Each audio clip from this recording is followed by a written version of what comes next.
Well, Adam, the Buffs are rapidly approaching the end of spring football. We've only got 4 practices left, so they're through 11 practices. It's hard to believe that we're only about 8 days away from them being done. Has it flown by for you?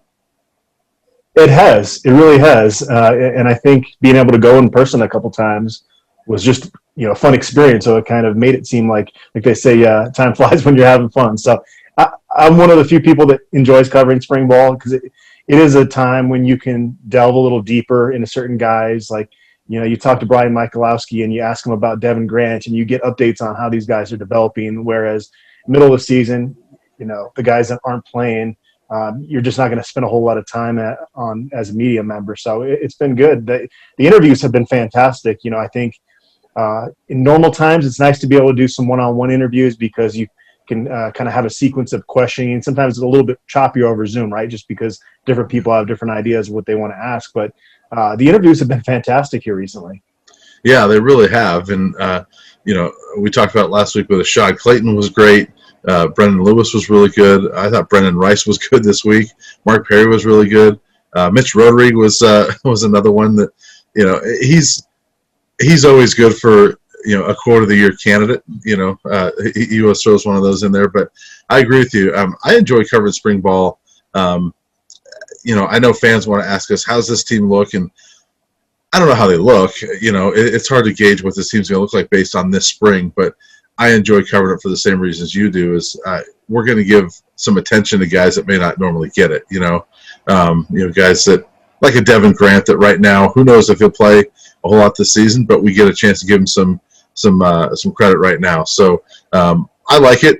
Jared Lichtenhan, Christian Lichtenhan, who knows how much he plays, but that's sort of been a spring star, throughout the first 11 practices. I mean, the guy that we've heard about so much. So I think spring's kind of fun, and I think at the end of this we should do this. What our favorite interview was from spring, or maybe our favorite spring quotes. But I've got to go. I mean, Mitch Roderick's comment on Ashad Clayton yesterday has got to be near the top, right? Yeah, you got to clean those dishes, Ashad, if you want to get some crawfish stew. You're what did he say? He's shut off right now. He's cut off. He's shut off right now. Yeah. Yeah, no, he's great. And Coach Rod, I think it's 3 or 4 times now we've had a chance to talk with him over Zoom. Just really honest. And so when he praises a guy and he talks about, how well Kari Kutch and Colby Purcell have done, that those guys are performing well. He doesn't just throw out praise to throw out praise. And so he talked about those guys really solidifying in the middle of the line there. But, yeah, with Tank, I think is what everybody's calling him, right? Because Jared Christian Lichtenhan doesn't completely roll off the tongue there, but he's had to play the reps with the first and second team at left tackle. So a lot of work that he's been getting in there. It's he's grown to 6'10", so he's the tallest player in CU history. I think Nate Solder and who was the other? Steve Young, an offensive lineman from the 70s. There was 2 or 3 of them that were about 6'9". Yeah.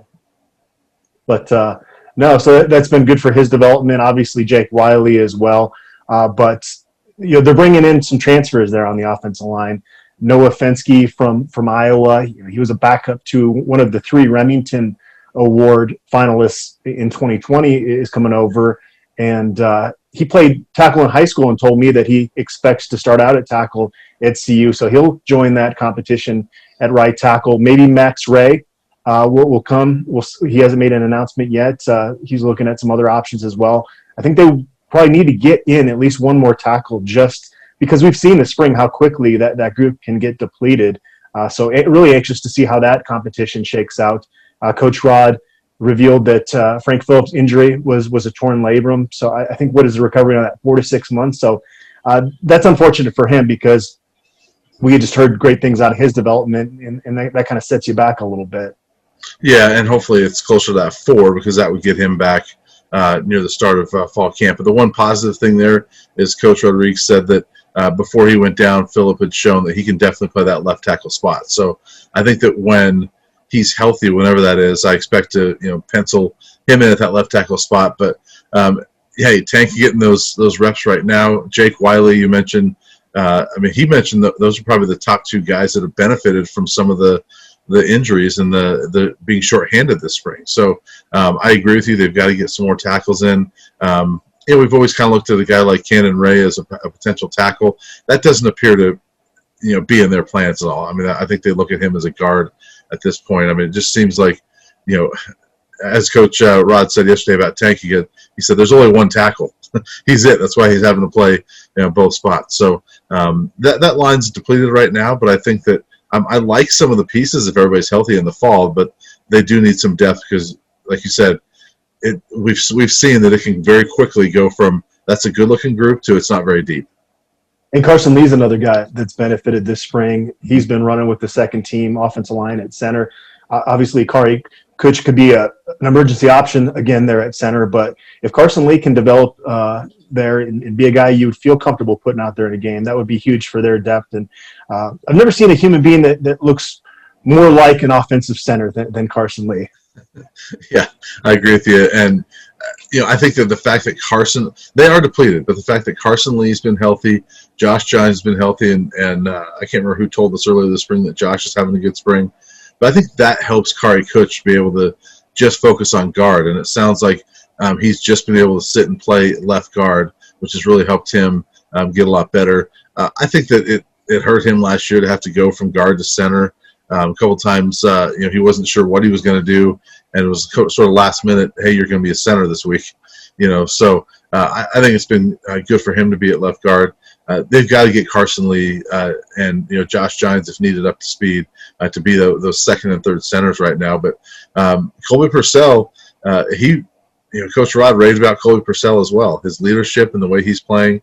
And he said that he and Kari have really solidified those two spots in the line. So you like to see that. I just hope that these guys can get back healthy around them. Yeah, and they've had depth issues on the defensive line too this spring, which makes you wonder how many plays are they going to be able to go live in this spring showcase, because Terrence Lang's out. I asked Coach Durrell about their depth there. He mentioned that Jeremiah Doss is out as well this spring. So not a whole lot of bodies there either. We heard Naeem Rodman's name come up again as somebody that stood out. So I'm curious, what your thoughts are here. There's going to be about, I think, McClain Toll transferring in. I think that puts them at 13 scholarship defensive linemen. So assuming those guys are back healthy, you've got a lot of guys there.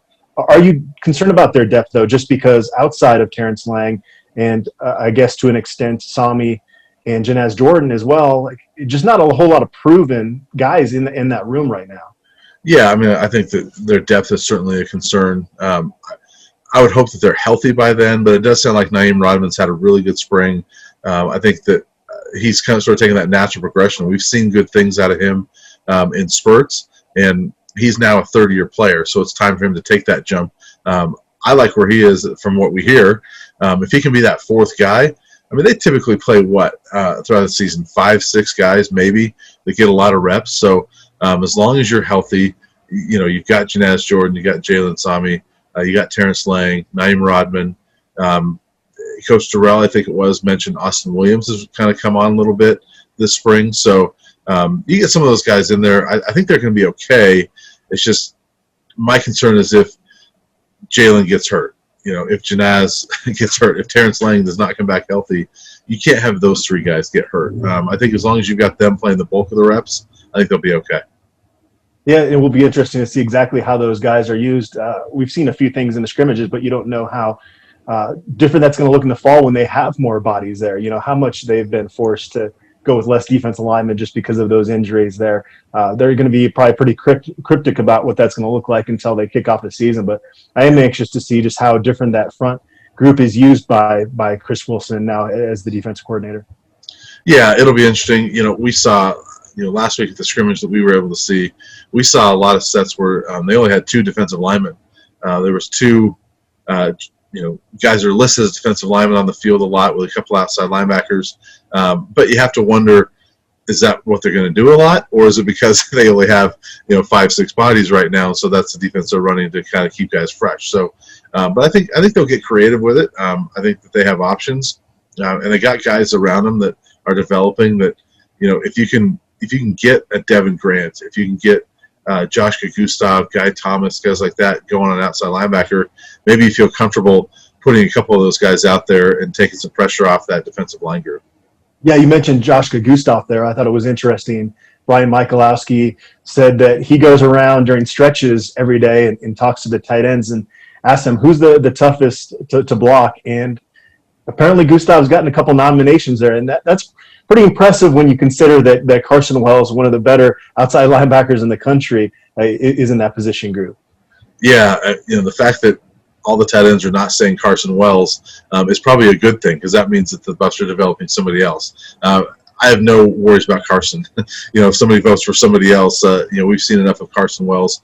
We even saw it in the scrimmage last week, Adam, that Carson had I'm not sure if he had a sack, but I know he made a couple of plays to the line of scrimmage. Huge third down stop. Yeah. I know he had a sack in that first scrimmage that we saw. There was only about 20 plays, but he looks good. So Joshua Gustav is one that earlier in the spring, Carl Durrell said he really surprised us last season. We thought he might be a special teams guy, and he wound up being sort of a key guy in the defense. And he's still a young player, and it sounds like he's really progressing and becoming a legit guy that can help them out on a regular basis at outside linebacker. And you throw the developing Devin Grant in there, and healthy Guy Thomas in the fall. All of a sudden, that outside linebacker group goes from a one-man show to, okay, you feel pretty good about that group. Yeah, they've got a kid, Zion Magalai, coming in as well from Arizona that was pretty highly regarded. So it is interesting, though, that 2020 class, people loved that outside linebackers group. Jason Harris was the blue chipper coming in. He gets moved to defensive line. Now he's at Arizona. Alvin Williams came in that group. Now he's at inside linebacker. So Grant is the last guy from that group that still practicing there at outside linebacker. Yeah, it's been interesting to see what's happened with that group. But Jason Harris that's still a tough one to lose. Don't blame him, but that's still a tough one. I was really excited to see what he does. It'll be interesting to see what he does at Arizona. But Devin Grant, it does sound like he's having a good spring, and if Joshka can keep doing what he's doing and those guys stay healthy, you don't have to put so much pressure on a Devin Grant or Zion to come in and help. They can develop this year and get ready for next year. Yeah, and we heard one of the issues that when they went back and were really reviewing the defensive issues last year, it was just a lot of times bad mismatches with linebackers on guys they shouldn't be covering. But I thought in a small sample size, I thought Gustav actually looked really good in coverage at times, and so that might be something that you can allow him to be pretty multi-dimensional out there, unless that was just some luck involved in those plays. But I thought he was in good position a few times and seemed like he had the ability to turn around, whereas some guys struggle with that. Yeah, I agree with you, and I'm sure you get this question too, but I get asked by fans a lot.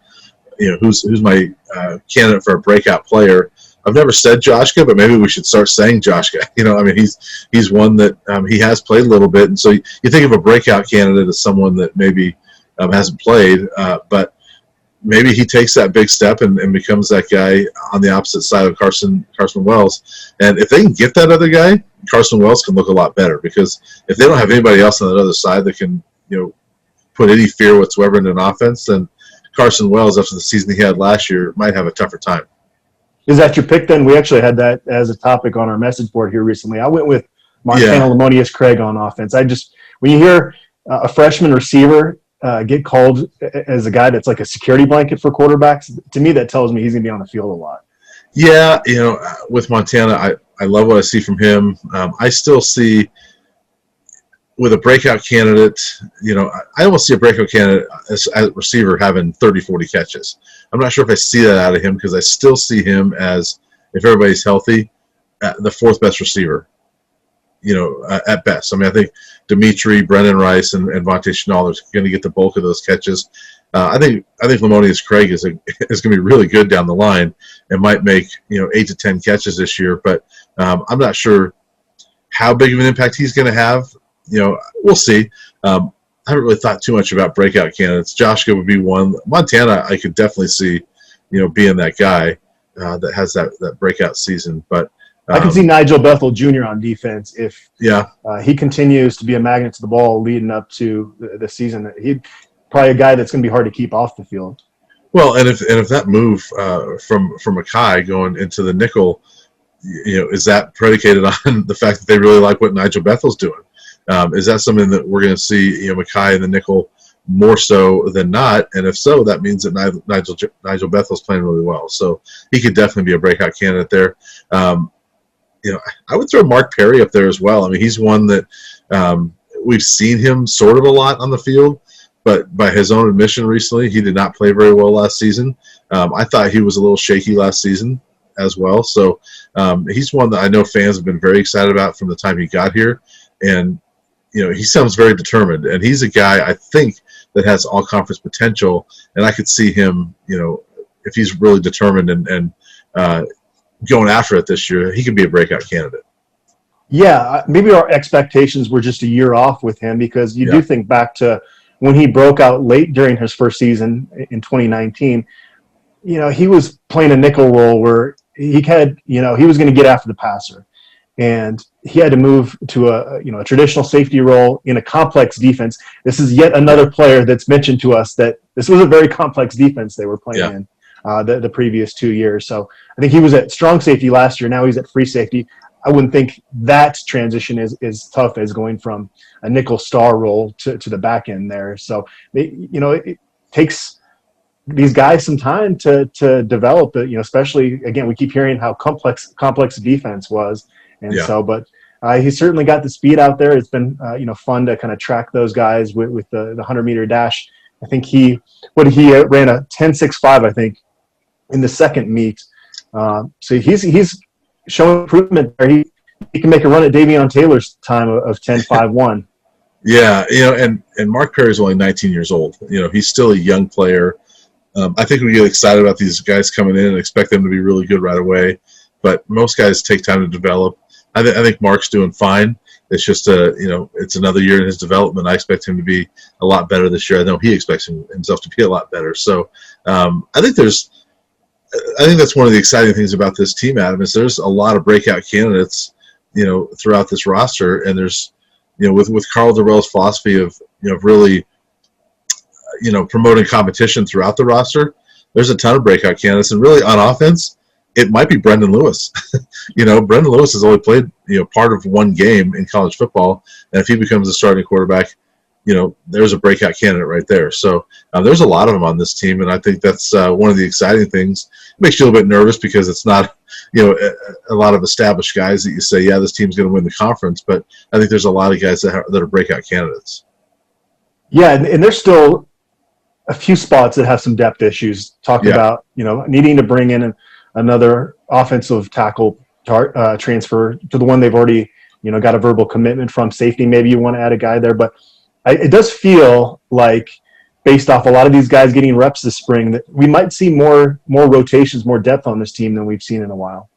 Yeah, and I think that's going to be huge for the Buffs, because that's one thing to me that's held them back over the years in the Pac-12 is they're just not as deep. I think some of their frontline talent matches up well with the rest of the Pac-12 or a lot of the Pac-12, but it's when you get an injury here and there. And it always happens every year. It seems to be the one spot. It seems to be the one spot that they really couldn't afford it. Like last year at center, it's just it seems like wherever they're thinnest is where those injuries are going to pile up. Yeah, and they haven't had the depth. I mean, you look at that Alamo Bowl was a perfect example. How many guys were out for Texas, and they're like, okay, well, we'll plug this 5-star in or this 4-star in, and the Buffs are like, well, do we have any walk-ons that can play this spot that when we're depleted? So, no offense to guys like Curtis Appleton, who I actually thought played well, but when they had some injuries, you go to a walk-on to play some safety. So, there's a lot of teams that aren't doing that, and I think that's where the Buffs they need to develop that depth. I think that's one of the big differences between them and the rest of the Pac-12, and I think Carl Durrell, his philosophy right now is going to help with that. Yep. So that's all I got, Brian. That's all you got? I guess we talked to Brendan Rice as well. We did talk to Brendan Rice, and he got the inevitable question about being Jerry's son, but I think that for me, he handles that really well. He handles it well. He knows it's coming, and in some ways I feel bad for him because every time he does something, it's going to be on ESPN, and with that graphic, here's how close he is now to touchdowns, for his father, and he's going to be compared. He's going to get that all the time. But I commend him. I think he's handled it well.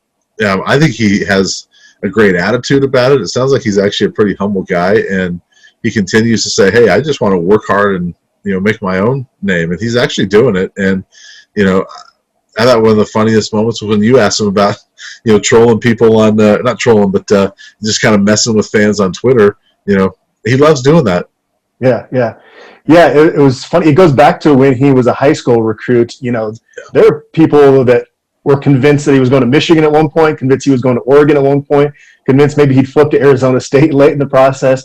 And it was leading up to the early signing period. He put up a picture of himself in Michigan gear at the Big House. This is after he's already verbally committed to CU. So, of course, CU fans freak out. He put out a decommitment tweet that he was going, I think it was from Popeyes to Chick-fil-A or vice versa. And then, around the Alamo Bowl, he put out a tweet talking about how this is my last time leaving the state of Colorado. And then he's asking people for an edit. So now everybody's freaking out.